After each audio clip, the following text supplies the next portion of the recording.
ज़्यादती, भेदभाव, पक्षपात, बायसेस या फेवरेटिज्म, ये वर्ड हम अपनी रोज़मर्रा की ज़िंदगी में सुनते रहते हैं। जैसे ऑफिसेस में आप सुनते होंगे कि लोग कह रहे हैं कि वो जो बॉस है ना, वो बहुत फेवरेटिज्म करता है।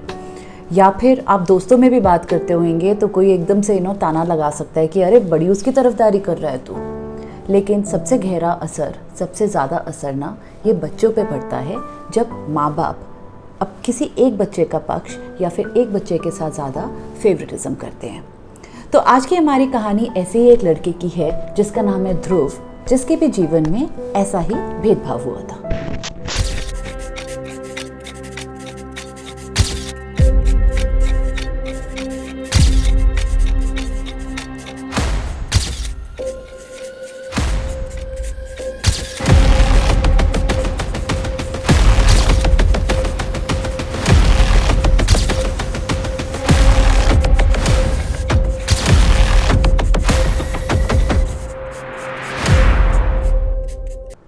हेलो फ्रेंड्स, मैं हूं प्रेरणा और स्वागत करती हूं आपका अपने चैनल है बात जरा सी में। आज की कहानी है एक राजा और उनके बेटे ध्रुव की। तो बहुत पुरानी बात है, एक प्रजा में राजा थे जिनका नाम था उत्तनपदा। उनकी 2 वाइफ्स थी। जो बड़ी वाली उनकी वाइफ थी, जो उम्र में जो बड़ी थी, उनका नाम था सुनीति, और जो दूसरी वाइफ थी उनका नाम था सुरुचि। दोनों वाइफ से उनको एक एक बेटा था।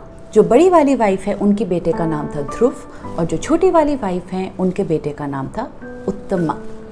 अब राजा की ये 2 बीवियां और 2 बेटे अपने राजमहल में रहते थे। लेकिन जैसे जैसे वक्त जाता गया तो ये देखा गया कि जो राजा है वो अपनी छोटी वाली वाइफ है, जो सुरुचि है, और उनके बेटे उत्तमा को ज़्यादा फेवर करते थे। उनके साथ ज़्यादा टाइम स्पेंड करते थे, उनके साथ ज़्यादा बातचीत करते थे, और तो और सादा टाइम उन्हीं के साथ अपने कक्ष में रहते थे। और जो उनकी बड़ी वाइफ है उम्र में, सुनीति, और उनके बेटे ध्रुव, वो काफ़ी इग्नोर होते रहते थे। एक दिन क्या हुआ, राजमहल में घूमते फिरते खेलते ध्रुव ने देखा कि उसके जो पापा हैं, जो राजा भी हैं, वो अपने राजगद्दी में बैठे हुए थे और उनकी गोदी में था उसका छोटा भाई उत्तमा। इसको देख के अपने डैड को और छोटे भाई को लगा कि अरे मुझे भी पापा की गोदी में ऐसे बैठना है। उसके मन में भी ये विचार आया कि काश मेरे पापा भी मुझे इस तरह से बिठा पाएं। तो उसने हिम्मत करी और अपने फादर के पास गया जो महाराज थे, और बोला कि मैं आपकी गोदी में बैठना चाहता हूँ। तो उसके फादर ने बोला कोई बात नहीं। उसने एक टांग पे उत्तमा को ही रखा और दूसरे पैर पे उठा के ध्रुव को रख दिया। लेकिन जो बात है, उत्तमा और उसकी माँ सुरुचि को पसंद नहीं आया।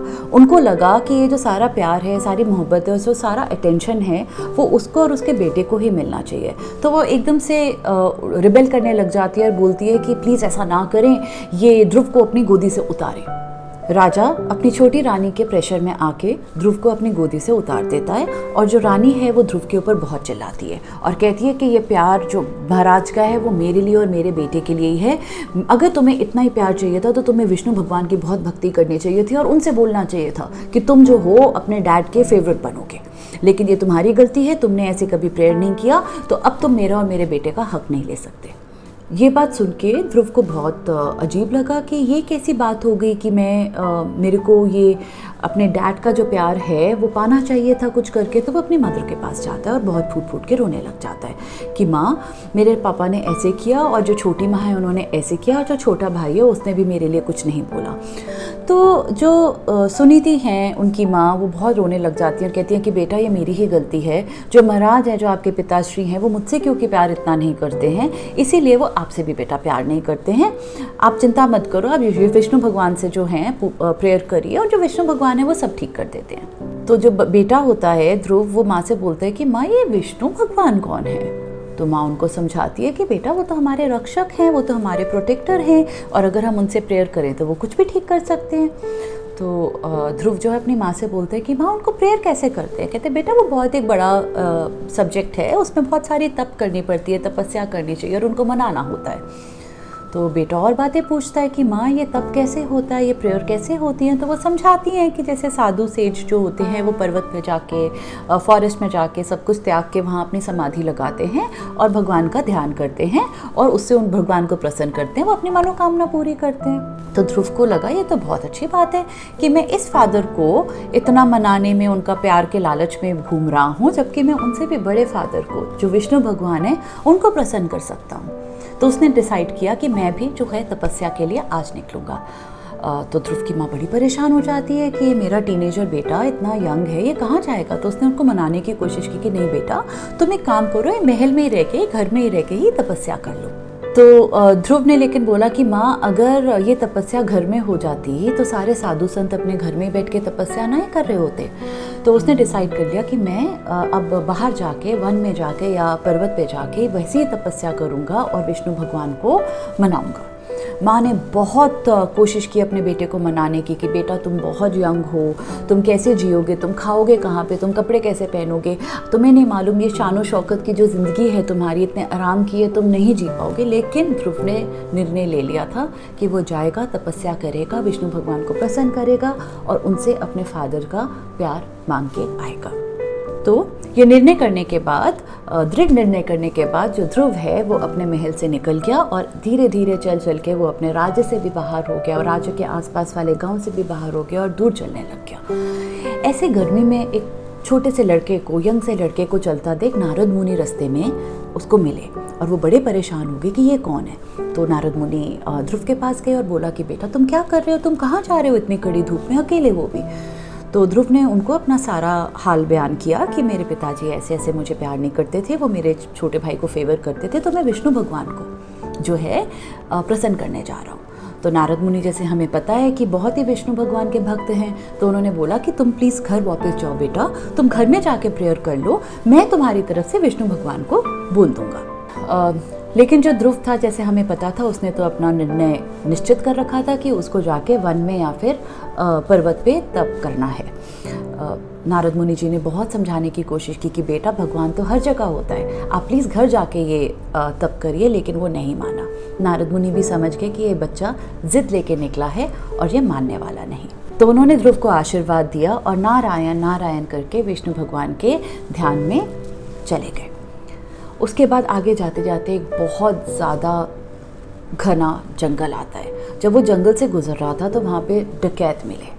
तो जो डकैत है उन्होंने एक बेटे को देखा और वो देखने से लग रहा था कि थोड़े अमीर ख़ानदान का है, तो उन्होंने जाके उस पर अटैक करने की कोशिश की। लेकिन एक डाकू उनमें से उससे पूछता है कि बालक तुम ये अकेले कहाँ ही जा रहे हो। तो उसने बताया उनको अपनी सारी कहानी कि ऐसे ऐसे है, मैं तो विष्णु भगवान को प्रसन्न करने जा रहा हूँ। तो उन सबको, हर एक डाकू को इस बच्चे पे बहुत प्यार आता है और उसकी जो भोलापन है, उसकी जो श्रद्धा है भगवान को देख के उसके ऊपर उनको बहुत प्यार आता है और उनको छोड़ देते हैं, अटैक नहीं करते, कोई चोरी चपाटी उसके साथ नहीं करते। तो ऐसे जाता जाता जाता जाता एक नदी किनारे आता है। ध्रुव को वो नदी बहुत प्यारी लगती है, उसको वहाँ पे बहुत सुकून मिलता है। तो वो सोचता है कि मैं यहीं समाधि लगा के अपना तप करूँगा। और वो जो नदी थी वो गंगा नदी थी। तो गंगा किनारे उसने अपना समाधि लगाई और ध्यान मग्न हो गया और तप करने लग गया। कुछ दिन बीत गए। विष्णु भगवान ये शुरू से देख रहे थे कि क्या चल रहा है। तो विष्णु भगवान को लगा कि ये बच्चा इतनी दूर आया, इतनी कठिनाइयों से और इतने प्यार से, जिद से मेरे को प्राप्त करना चाहता है, तो चलो मैं इसकी मनोकामना पूरी करता हूँ। तो एक दिन विष्णु भगवान ध्रुव के आगे प्रकट हो गए और बोला, बेटा तुमने इतना तप किया, मैं तुमसे खुश हूँ, बताओ तुम्हें क्या चाहिए। तो जब ध्रुव ने आंखें खोली और उसने भगवान को अपने सामने देखा और बोला, प्रभु मुझे आपसे कुछ नहीं चाहिए, बस एक चीज़ चाहिए कि अब आप मुझे अपने साथ ले चलो। तो इतने भक्ति के बाद उसके जो भी इश्यूज थे उसके मन में, वो सारे सॉल्व हो गए थे। लेकिन विष्णु भगवान ने बोला, बेटा तुम बहुत छोटे हो अभी, तुम्हें वापस जाके अपने फादर के साथ राज्य संभालना है, तुमने वहाँ का राजा बनना है, तो तुम वापस जाओ। ध्रुव ने बोला, नहीं प्रभु, मैं आपके लिए आया हूँ, अब आप जब आ गए हो तो मैं वापस नहीं जाऊँगा। लेकिन विष्णु भगवान ने उसको बोला कि तुम्हें जाना होगा और तुम मेरे आज्ञा का उल्लंघन नहीं कर सकते। तो ऑब्वियसली जब भगवान ने उसको काइंड ऑफ ऑर्डर दे दिया तो उसको जाना ही पड़ा। लेकिन विष्णु भगवान ने उसको एक बात बोली कि ध्रुव बेटा, तुम इतनी कच्ची उम्र में इतना दृढ़ निश्चय लेके गए हो, तुमने इतना बड़ा तप करके मुझे प्रकट किया है, इतना कुछ प्राप्त किया है, मैं तुम्हारी ये सारी की सारी जो एक्टिविटी है अनदेखी नहीं रहने दूंगा। तो उन्होंने ध्रुव को आसमान की तरफ दिखाया और जो नॉर्थ पोल में एक चमकता हुआ तारा दिख रहा था, जो उत्तर तारा है, नॉर्थ पोल का जो तारा है, उसने भगवान जी ने ध्रुव को वो तारा दिखाया और बोला कि उस तारे को आज से सब ध्रुव तारा बोलेंगे और तुम जब तक ये पृथ्वी है, जब तक ये जहान है, उस तारे के नाम से जाने जाओगे।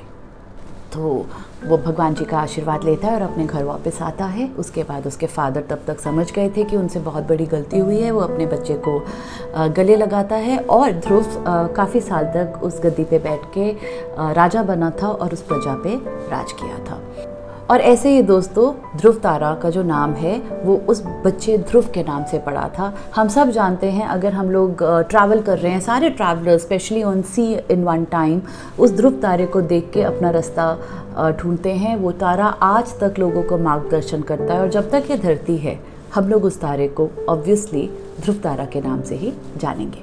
और कहा जाता है जहाँ पे ध्रुव ने तपस्या की थी गंगा किनारे, वो जगह कानपुर में है। और जिस टीले के ऊपर बैठ के उसने तपस्या की थी, उस टीले का नाम आज तक ध्रुव टीला रखा गया है। तो दोस्तों, ये थी आज की कहानी।